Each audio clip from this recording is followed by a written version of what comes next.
common to church is unsa man. Start with letter C.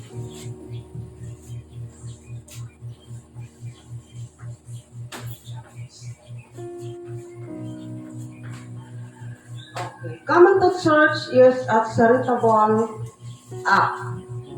Unsa yung meaning sa charitable? From the word charity.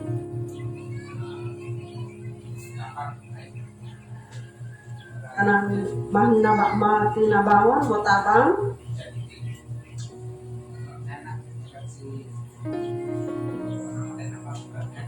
Sige. So, charitable means having or showing concern for the welfare of others. So, charitable act. Kanang nagpakita ta og kahingawa para sa kaayuhan sa uban. Tama ba na akong Bisaya? Nang nag-care ta sa uban. Another term, giving or sharing in abundance and without hesitation. So, another term for charitable act, it is form of generosity or philanthropic.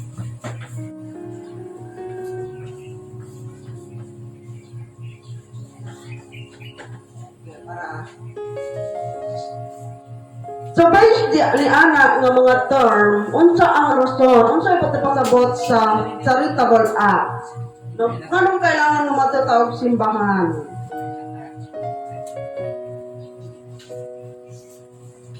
Para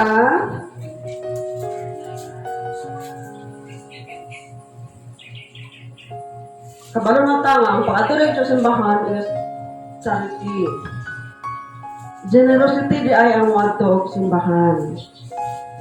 So, to put ourselves to help others. Why not sa ha?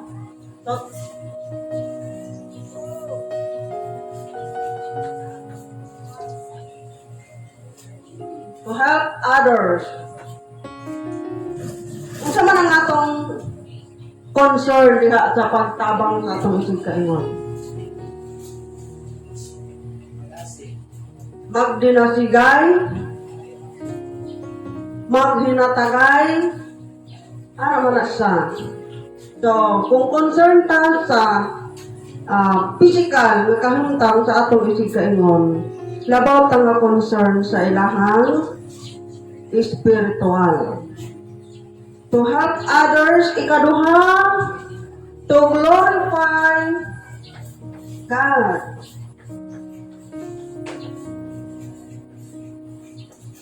Aron paghimaya sa ato ang buhi nga Dios, mo na siya ang una, ikaduhang charitable act. Then ikatulo, to extend God's kingdom.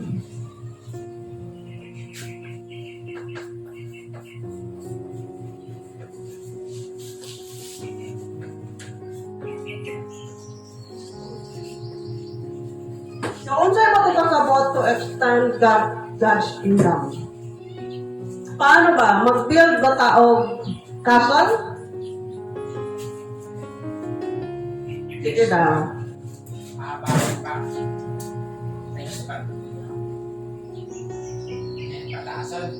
To extend God's kingdom. Sige. Tingnan ta. Anatan mic.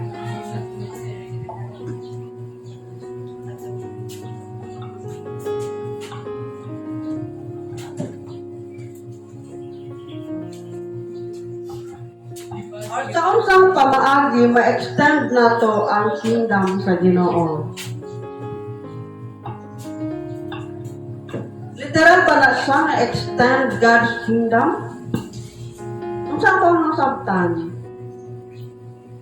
Matutag simbahan kay para i-extend ang kingdom sa Ginoo. Extend o expand, maumaura na sila. Yes, pinagi sa... Hello, hello. Hello. Go. Hello, hello, okay. So, to extend God's kingdom, sa ako lang ha, ang pagsabot, para mag-extend pa Diyo, dili siya literal nga i-extend ginato ang simbahan sa Ginoo. So, pinaagi sa itong mga pulong natun-an sa Biblia, pinaagi sa pag-discipleship, in that way, ma-extend nato siya, kay daghan kag na-sharean sa pulong sa Ginoo. So, parang ko supay, pero nakalimot ko. Okay? So, daghang salamat, no? To extend God's kingdom, to share God's word, o dili lang God's word, kundi pati ang mga kaayuhan nga atong naangkon gikan sa Ginoo. Sometimes, kana bitaw presensya pa lang nimo, makagaan na ka sa gibati sa imong kauban. That is one way of extending God's kingdom. No? Unsay kayo ni din sa atong gibasa kaganina? Labaw sa tanan, paharian ninyo ang Dios o pag kinabuhi kamuuyon sa iyang kabubuton o ang ubang butang ihatag ra niya kaninyo. No? But seek ye first the kingdom of God and His righteousness, and all these things shall be added unto you. So, usahay, na mga senaryo sa atong kinabuhi nga di na tamo atong simbahan. Kay natay mga rason. Kay natay di kinahanglan. Natay di pangitat. Pero unsay giingon? Unahon nato pagpangita ang harian sa Dios. Kay ang uban butang ihatag ra na niya sa atoa. Labi na bitaw usahay ka nag-struggle ta emotionally. Result kaayo, no? Kumbaga, ang pinaka-worst nga kalaban sa tao ang iyahang pagbati. Kumbaga, kung atong paharion o padaogon nato ang ato ang emotions, makuan gyud ta, no? Parang dili na gyud taganahan mo ato, no? Usahay di ta gusto makakitao. Parang di ta gusto makalubilog tao. We want to be alone.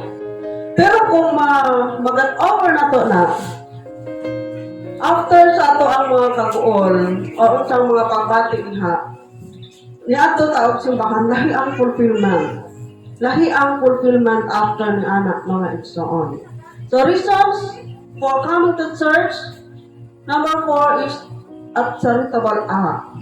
No? To help others, to glorify God, to extend God's kingdom.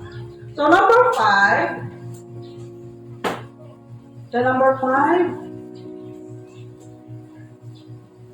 kinsay mo basa sa Matthew 13:23. Matthew 13, versikulo 23.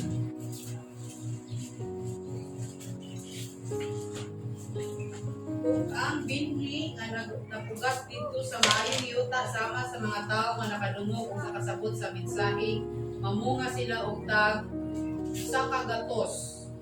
Ang uban tag 60, ang uban tag 30.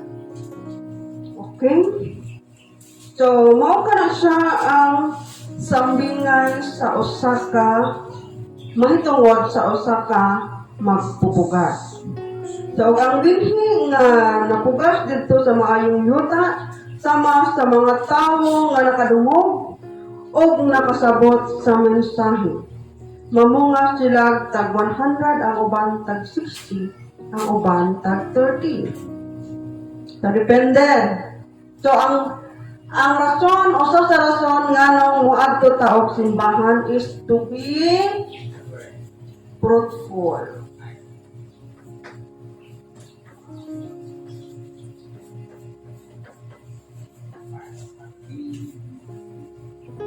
To be fruitful. So, matod sa ato ang guidebook, you will never be fruitful 100-fold by avoiding church. Dili ta mahimong mabungahon kung nagalikay ta sa pag-adto sa simbahan. Kay matod sa sambingay, na ay mga klase-klase nga yuta nga nahulugan sa binhi.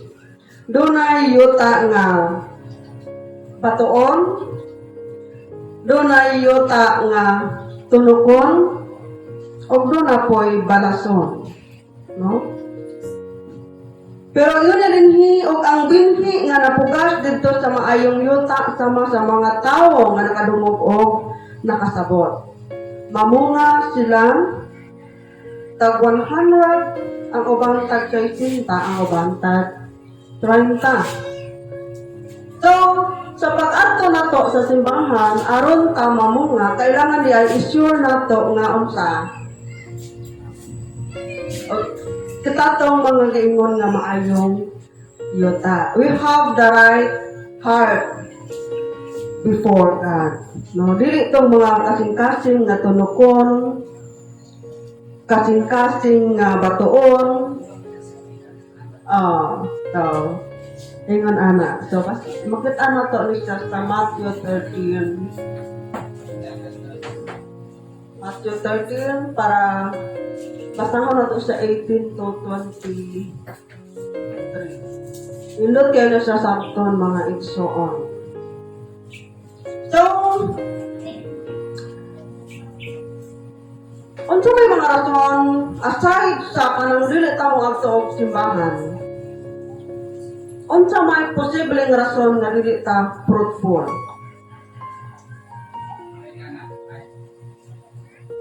Why gana? Unsa pa? Wala ka participate. Wala ka apil-apil sa mga buluhaton ba? Wala ka apil-apil na alam. Alam. Alam. Alam. Wala ka pa. Murag na naiskutan na to na siya ni atong ating lesson. No? Or wali na ni pastor last Sunday. Wali na ni pastor last Sunday. Kung gusto ta nga ito to, flourishing ang ato ang faith, kailangan mahimotang mag-involve ta sa baluhaton, mo-participate. So, to be fruitful, mga ito sa simbahan, aron makadungog o mga maayong pulong, maka-encourage o ma-aplikar nato sa atong kinabuhi o makita nato ang mga kabag-uhan. Okay, padagitan. Last one for today. Unsa ang Luke 12:42 to 48. Lucas 12:42 ngadto sa 48.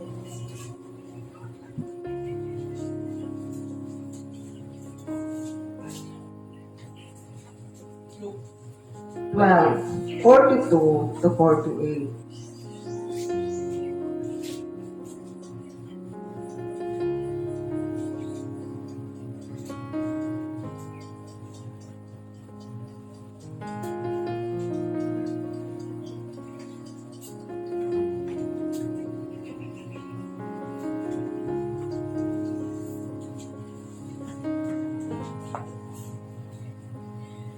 Ang Ginoo mitubag. Kinsa ba di ay ang buotan ug maalamon nga sulugoon nga maoy tugyanan sa iyang agalon? Sa iyang agalon sa pagdumala sa panimalay o paghatag sa ubang mga sulugoon sa ilang bahin sa pagkaon sa husto nga panahon. 43. Bulahan kadtong sulugoon nga nakaplagan sa iyang agalon nga nagtuman niini ang paghiuli niya. 44. Sultihan ko kamo ang agalon maghimo ni adtong maong sulugoon nga tinugyanan sa tanan niyang katigayunan. Apan kung kadtong maong sulugoon moingon sa iyang kaugalingon, dugay pa moabot ang akong agalon ug unya musugod siya sa pamunal sa kauban niyang mga sulugoon nga lalaki o babayi o pagpalabi kaon og inom sa maghubog-hubog. 46. Ug unya mahibalik ang agalon usa ni ana kaadlaw nga wala kaabuta sa sulugoon ug sa panahon nga wala niya hibaluik. Tagut-taguron siya sa iyang agalon o pahiagumon sa dinangatan sa ubang tampalasan nga sulugoon. 47.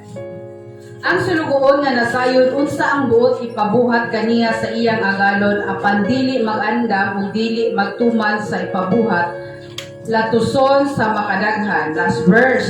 Apan ang sulugoon nga wala masayod unsa ang gusto sa iyang agalon unya makabuhat og butang nga tungod niini angay siyang latuson silutan sa yutay nga latos. Ang tawo nga gihatagag daghan paninglag ang tao nga nagahatag og daghan paninglag og daghan apan ang gihatagag daghan pagayon paninglag usab og mas daghan pa.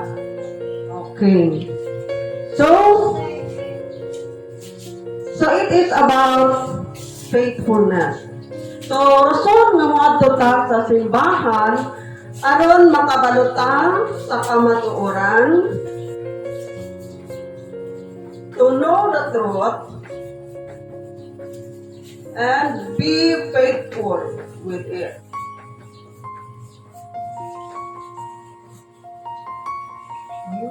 Rason nga moadto ta sa simbahan. Ikaunom aron mahibaw-an nato ang kamatuoran ug mahimong matino manon. Kaya dira sa simbahan nato madunggan ang mga pagtudlo, pahimangno, pahinumdom kung unsa ang angay nga batasanon sa usa ka Kristohanon. No. So by going to church, we know the truth and we will be faithful with it. Sa kanunay nga parimahan, pahinumdom sa atoa, dira nato kumbaga, dili na ta makalimot. Well, sama sa nahitabo sa mga sulugoon nga atong gibasa. So, naay duha ka klase nga sulugoon diha. Unsa ka ditong una? Itong usa ka sulugoon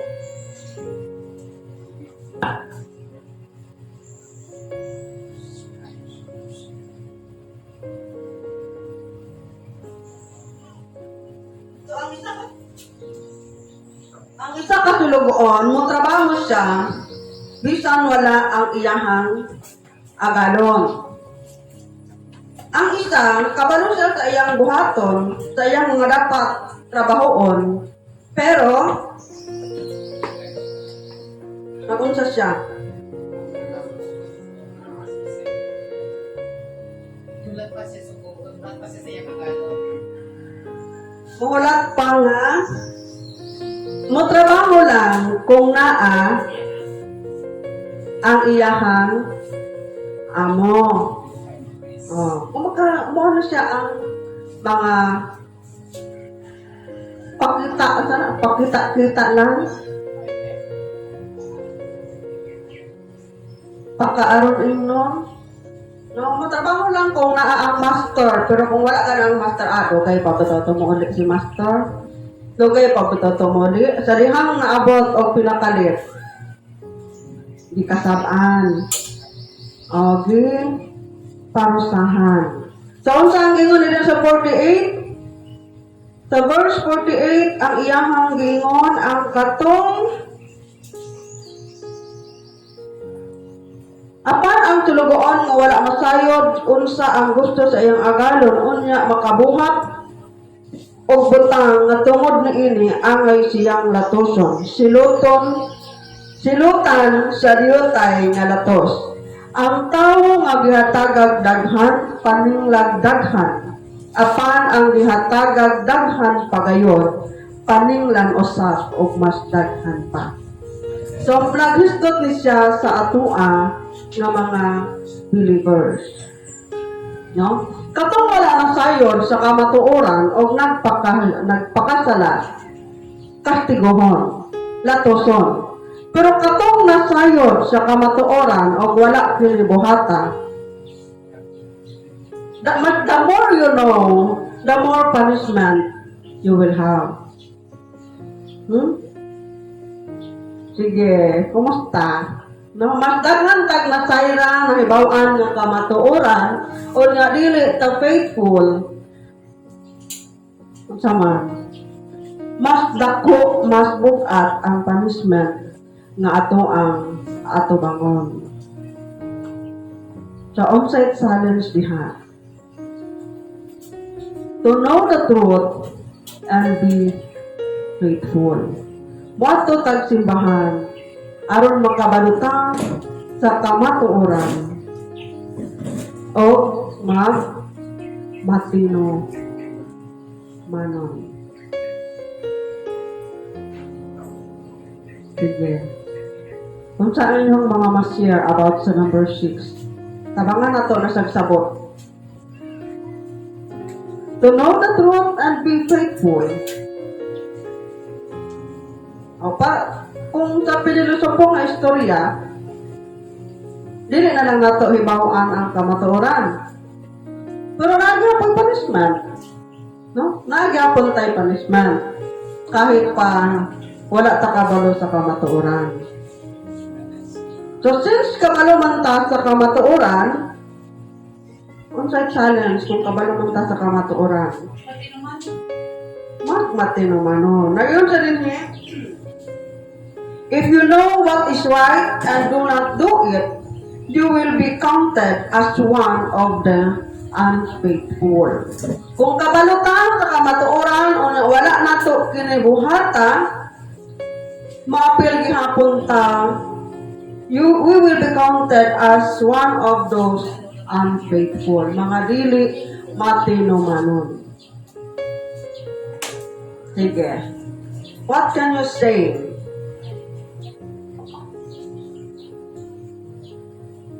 Sa ato ang masulti ni anak. Unsay challenge diha, no? O dira sa tulo, unsa ba imong rason? Every day, every Sunday.